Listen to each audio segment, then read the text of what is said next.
We have time for one more question, and it's probably appropriate that we begin with the mayor, because it's a little bit of there's a little twist for the incumbent versus the challengers. Mr. Mayor, you now have served longer than any mayor in the city's history, longer than you're the dean of mayors on the North Shore. Why do you want to serve another term as Beverly's mayors? And then for the challengers, when we get to those, the question would be, why do you think you could do a better job than the incumbent? So, Bill. I want to run again because I have a clear idea of where Beverly can go, and I have the energy, the drive to get it there. I see quite clearly there are opportunities to fix Beverly so that it can go for the next 50 years without a lot of outside help. And I think I'm in a very unusual position to have done a lot of things and see some that clearly are in the best interests of the city that we all love and we want to prosper. The objective, while I've been mayor, is to make the city better continuously, no matter how bad it is on the outside, no matter what's happening to others, to make Beverly continue to get better. And I believe that it has done that. If I say any more, I won't have any clothes left. Thank you. That's Mike. with an S. Thank you. I have a great deal of respect for the service that the mayor and Tim have given, and Rick in a different capacity. But right now, again, as I said, this election is about where we're headed as a community for the next 10 years. I have the vision to lead this community. I have the skills and experience to govern this community. I've got, in terms of my experience and my relationships, I've got relationships throughout local, state, and federal government, across the state and beyond. You know, when we talk about needing a new middle school, I've worked with the head of the school building authority for almost 20 years. When we talk about economic growth, I have strong relationships with key business and government stakeholders, both in Beverly and throughout the state. I've got a network of municipal leaders who I've already been working with in terms of trying to prepare to be mayor, and have the opportunity, will have the opportunity to work with them and realize some great regional opportunities as well. The reason I know that I'm the person to lead this community is I have always worked collaboratively. I have always put a high priority on bringing people to the table.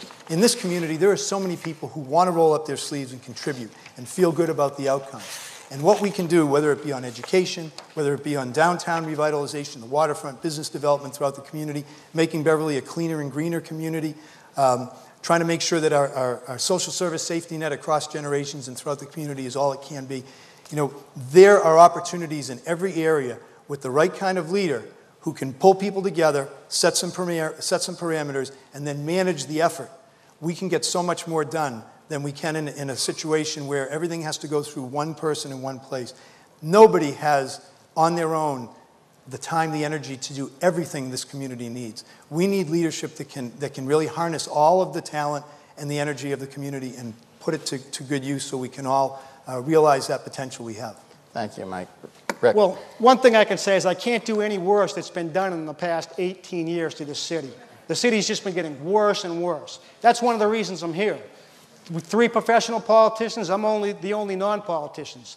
If things were going good in this city, we were continuously increasing, I wouldn't be here right now. But all I can see is it's getting further and further down. Now, I'm not going to promise you that things are going to get better.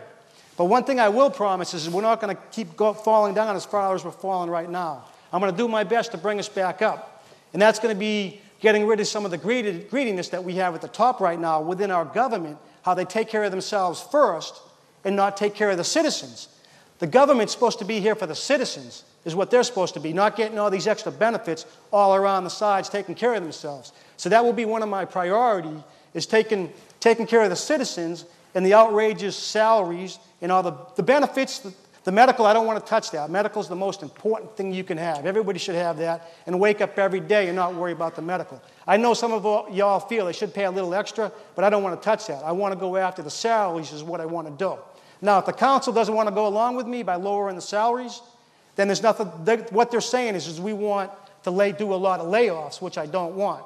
As mayor, I'm going to take a 30% pay cut as mayor. I'm going to go from $60,000. Well, I'm going to go from $106,000 down to $74,200 with a 30% pay cut. I'm going to set the example. I can live off of $74,200. Okay. Thank you, Rick. Tim. Thank you. As I stated before, I served 12 years on the city council, and I feel I have extensive experience working with the city, even more so than Mr. Kale. We all have connections. I have connections at the state. We all have connections to work with people, and we do need to do a better job collaborating and working together. I do, the mayor has done a decent job over the past few years, or 16, or something like that. But the one thing I look at is he has stated publicly that he wants one more lap around the track. I want to be here to finish these projects. I'm going to be here in this city moving forward, whether I'm mayor or not. I have a huge investment. I have 4 kids going through the school system. I want them to come back and buy a house just like we have.